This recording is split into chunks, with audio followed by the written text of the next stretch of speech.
Hi, my name is Jessica, but I prefer to be called Jessy. I am 41 years old and I live in Long Island, New York. I am married for 12 years to my husband, Jason, and we have a 24-year-old son. He's my stepson, but he's my son, little Jason. And we have two little ones, Josiah, who's 7, and Joshua, who's 3. Um, I wanted to start this YouTube channel to show to different people, whether it be parents, educators, just people who want to learn more about autism, that even though you hear a person has autism, does not mean they're all the same. Josiah, who's 7, and Joshua, who's 3, both have been diagnosed with autism. Josiah has been diagnosed ASD with ADHD. And right now, Joshua is just ASD. He's 3 years old, so they don't really try to label the kids at that age too much. I wanted to explain that, yes, both my children have autism, but both are very different. Clearly, they both have the same parents, the same environment, the same level of affection, of attention, yet both very different. Ironically, before I had kids, I worked with children with autism. I was an ABA therapist. I worked in the children's homes. I provided students with 2 hours of ABA therapy, which, if you're not familiar with what ABA is, it's a method of teaching. Basically, it's a reward system. You have a goal, you have a target that you want the child to accomplish, as far as being able to expressively identify an object, a color, a shape, or receptively identify something, or even completing a task, and then you reinforce them to let them know what they did was correct. I did that for about 10-15 years. I also worked in school for children with autism. And then after that, I ventured out and worked with children with Down syndrome, children who have some emotional problems, cerebral palsy, a variety of disabilities. This was long before I had my own kids. So you would think, being I have this much experience, that I would be well prepared to be the mother of 2 boys with autism. And I can honestly tell you, nothing in life will ever prepare you for that. It's not something you expect. When you have that baby in your belly, you're not thinking, hey, there's going to be something going on with him that I'm going to have to deal with for the rest of his life, the rest of my life.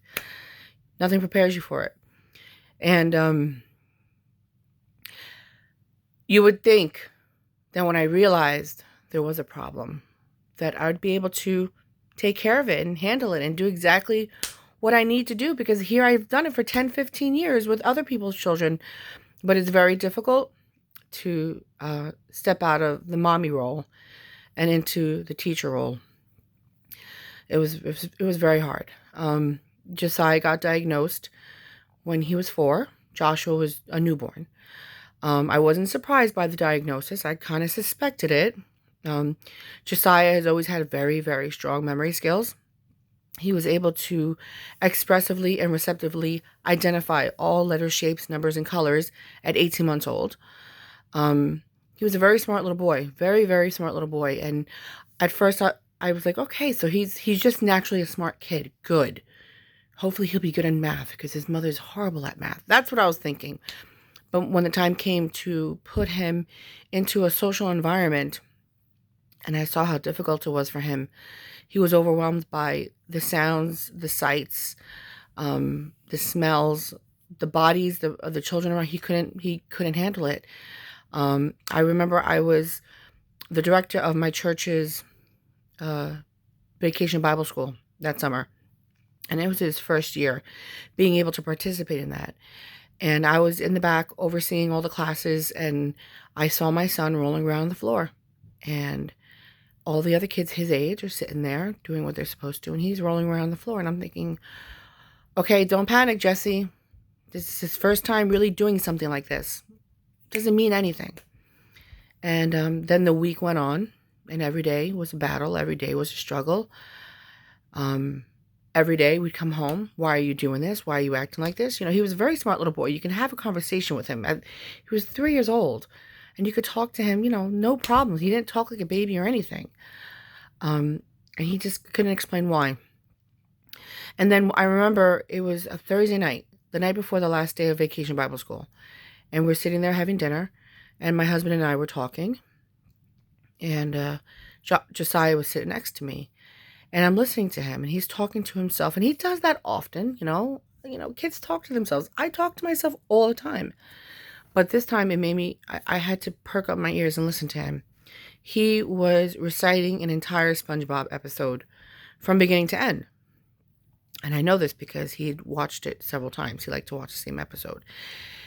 The population of children I worked with were the ones that couldn't really be mainstreamed, who would end up in some sort of institution or group home as adults. So their behaviors and other things like that were very obvious. Josiah's wasn't. So I'm listening to him recite this entire episode of SpongeBob, and my husband is talking to me, and I'm like, oh my God. And he's like, what's wrong? I'm like, do you hear what he's saying? And he's, like, what are you talking about? He's talking about SpongeBob. I'm like, he's always talking about SpongeBob. I'm like, no. He's reciting the entire episode of SpongeBob from beginning to end. And yes, plenty of kids do things like that. But because of his behaviors, because he had such a strong memory, this kid remembered things from when he was a year old. He could remember as if it happened the day before. Because he had certain things about him that I've noticed over the years that I thought were awesome. And I noticed that week during Vacation Bible School, he was struggling. It kind of all of a sudden just exploded in my head. I'm like, I think he may have Asperger's. Not necessarily autism, and Asperger's is the highest functioning form of autism. But I felt it was Asperger's because of the other characteristics he had. And that year, I started preschool. It was a disaster. From day one, he was having a really, really hard time. And it was hard for me. It was hard for me to watch. And I immediately opened up an evaluation process on him. Got him all the related services I could get him, which was I got him occupational therapy because he definitely had sensory issues. I got him some counseling in school to help teach him how to express himself better. I got him moved from a general ed preschool class into an ICT, which is 2 teachers. One is special ed, one is general ed. And I also got him a 1-to-1 crisis power. I got him crisis power because he had such poor impulse control. He was just literally jumping on top of a table and flipping off of it. And that was that year. That year, I also found out I was going to have a baby. I found out I was pregnant with Joshua. So it was a lot going on. It was a rough pregnancy because I'm a diabetic. And my diabetes was out of control in my first trimester. So they were trying really hard to get that under control. I was a very high-risk pregnancy. They let me know right away that you're probably not going to go into natural labor. We're going to have to take him from you early. All that kind of stuff. It was rough. It was a rough year. 2016, 2017 was a very rough year for me for many reasons. But Joshua was born.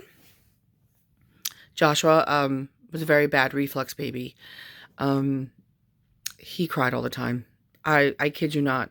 He cried probably 90% of the day for, I would say, the first 1.5 to 2 years of his life. It's been a rough run with him. But the year Joshua was born, he was born in August. Josiah started kindergarten in September. And I was able, I at that point, I needed to make sure that he was going to go to a kindergarten setting that I wanted. Same thing with the OT, with the counseling, with the 1-to-1 crisis power in an ICT classroom setting. I wanted it all the same. I'm sure a lot of parents know that some of the schools can be real jerks. They're all about saving money. They don't, they'll pinch a penny however they can, but they weren't going to do it with my son. But I did get a parent advocate, being that I was pregnant and I was high risk. and there was a lot going on. And she got me what I wanted, but then she let me know that you're going to have to take him to a child psychologist and see what's going on, because something's going on. It was Columbus Day, 2017, when my son Josiah received the diagnosis of ASD with ADHD, which was a little bit of a relief to me because I kind of knew something was happening. But of course, you're going to go through those emotions. There's no there's no cure for autism. They just you just teach them how to live with it, and excuse me, working in the field, working with kids, you can see how mean kids and adults can be. So got him that. So he got that diagnosis, finished the school year. He did great. He did great in kindergarten. And Joshua was a little bit of a struggle. With Joshua, I knew right away, by the time he was a year old, I knew something was up, and I wasted no time with him. He wasn't talking. He definitely had a lot of sensory issues. I wasted no time with Joshua. Neither did my husband. We were like, right, let's get on it. And I had him going from doctor to doctor to doctor, evaluation after evaluation after evaluation. When the county that we lived in, which was Long Island at the time, denied him services, I said, okay, well, I'll see you in 3 months, because I know that you have a 3-month period. So it's first they're 12 months old, and they're 15 months old. I said, okay, I'll see you in 3 months. I'll see you in 3 months, because I'm not done. Because I know something is up with my son, and I know my son needs help. So I will see you again. So remember this face. Long story short, I ended up getting him what I wanted when he turned 18 months old. And that's because the criteria for qualifying for services changes. Joshua is 3 years old. He's 3. He's still not really talking, but for a child who doesn't talk, he makes himself so clear. He really communicates very well. I'd have to say that his cognitive level of understanding is really well beyond a 3-year-old. And I've noticed, even when he was an infant, he didn't act like, it was very strange. He kind of always acted like a little boy. He was limited because of his, how small his body was and how he was developing. That was his limitations. But once he realized, hey, I can do something, I'm going to do it. He, like, for example, he crawled, stood up, and started walking, holding on, all in 5 days.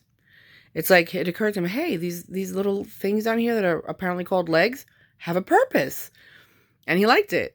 He actually started to walk before he turned a year old, which was funny because Josiah didn't walk till after he turned a year old. Josiah started talking early. Joshua hasn't started really talking yet. Although I do have some beautiful news. He has been calling me mom or mama for the past 2 days, which is really nice because he's been calling me ba, like I'm some sort of sheep. So basically, now that you know about myself and you know about my children, I do have a husband named Jason, and I have been educating him along the way. It hasn't always been easy because what parent wants to hear that there's something wrong with their kids? Something that there's no cure for. But he's coming along, and he's on board, and he's doing great with them. He works very hard with them, and he's not always so patient in general, but with his kids, he tries really hard. So, you know about me, you know about my husband, you know about my kids, and this is life with 2 children on the spectrum. Although they're brothers and they have the same parents, they're both very different. And I hope this encourages you, and I hope you learn something from this. Thanks.